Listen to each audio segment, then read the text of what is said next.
Hey everyone, Caleb with the Antique Book Collective, and today I'm getting to you guys with an interesting video that you guys will definitely want to listen to if you are buying and selling antique books like me, especially if you're doing lots of books like me, or sets. So as you can see right here, I have a few books, so you can only see part of it because it's out of camera, but here's the full group of books. I actually have a couple more that I set aside for later. And what I'm dealing with in this particular video is, what do you do when you buy a bunch of books that are a set of books at one sale, and there are some repeat titles? So when you're doing that, when you're doing this whole business in general, you will have some repeat titles slip into sets of books that you're buying. I don't know why some people have multiple of the same book, but sometimes it happens. And honestly, if you guys are book people like me, you'll see it happens to you as well. It just is sort of that mistake that comes in, and you don't want to get rid of the book because you liked the book, and it doesn't hurt to have an extra copy, right? And it doesn't. But the issue is when you are buying that as a reseller, you end up buying a book that might be a bit of a bum book. So for me, I bought this set of books right here, and I believe there is, let me just check really quick, I think I wrote it down. All right, so there are 11 that are unique, and then I bought 3 that were repeat ones or not in this particular set that I'm selling. So that's 3 books, so I guess I bought 15 in total actually. So that's 3 books that were not something I'm interested in.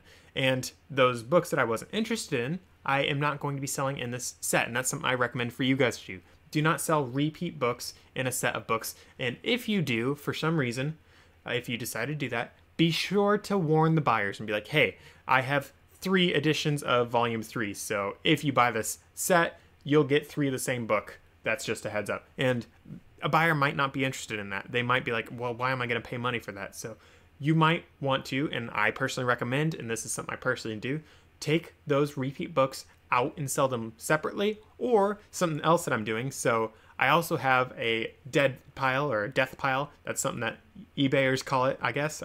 It's news to me, so that's what I'm calling it now. I used to just call it my pile. But I have a pile of books that are books that I'm hanging on to until I can find the rest of the set, or if I can find, or wait until I can find some more books to go with it. Sorry for that little there.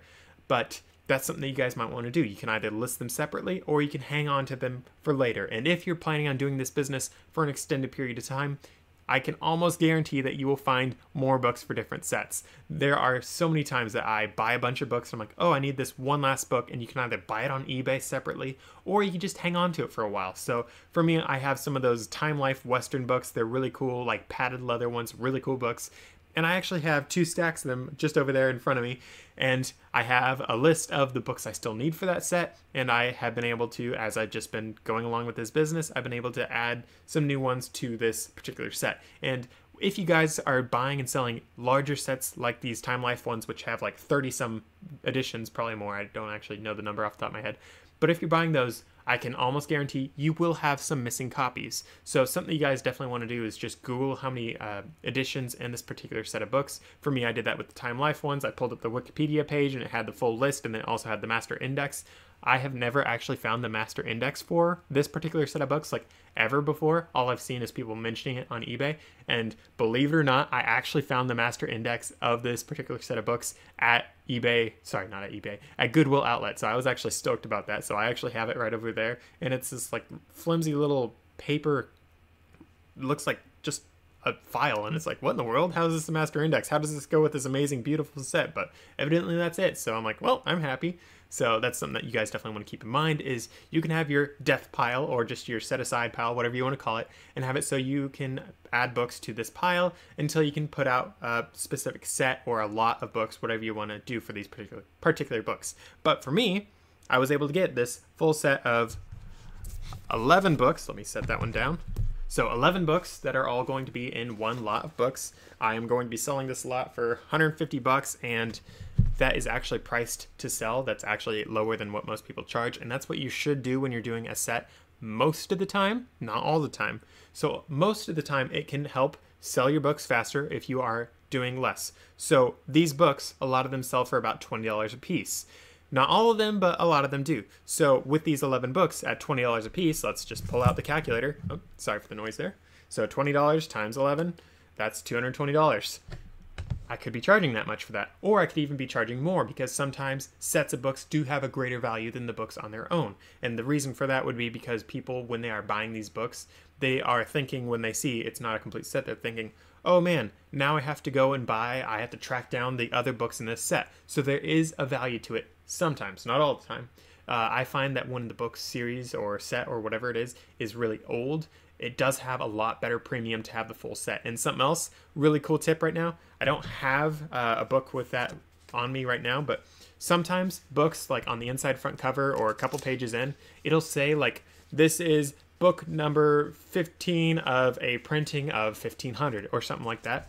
And if you can find a set of books where all of them are like all like the 15th book from that thing, so it shows that they all are a set that have been together since the dawn of time, that is something that is really cool and can actually drive up the value of your books. So something for me, I actually had a stenography set of books which were all together and have been for like 150 years since it was printed. So that was pretty cool to be like, oh wow, these things are like family and they've been together forever. That's really cool. And that's actually something I was able to charge more for on those books because they had a greater value because of that. But with that said and done though, those 11 books, again, I had some repeats. I had some books that didn't match. So I was able to list one of the books. So this one, it's another copy of Cousin Henry. And for me, something interesting about this Cousin Henry one, so the other Cousin Henry is from a different year in this set. So this particular set of books, the Oxford books, little blue ones, these are all, they like print them, or used to print them at least, I don't know if they still are, but they'd print like batches of them over and over and over, and these were the World Classics, I believe it was, and they'd print them and redo it every few years, every couple decades. It really depended on how popular the books were. So for this Cousin Henry one, this one was 1929, and I think the other one was like 1950 something. So I looked up the two different years for this particular book for both the Oxford ones, and the 1951 or whatever it was, I think it was like 58, that was worth less than the 1929 one. So I actually pulled the 1929 one to sell separately, because that way I could get more money on it.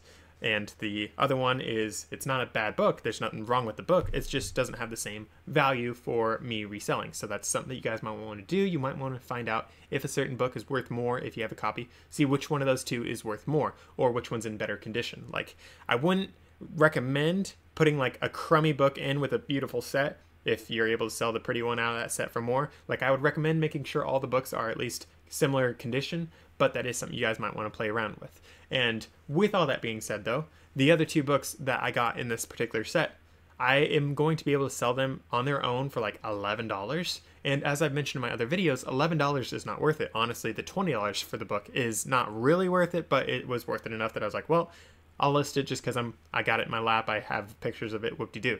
So I was like, all right, I'll do this one. But the other ones I did not list. I won't be listing those until I can find more, say, Oxford books to put them all together and be like, all right, here's a lot of Oxford books, or whatever I end up selling that as. So that's something that you guys definitely want to keep in mind when you're doing your book businesses.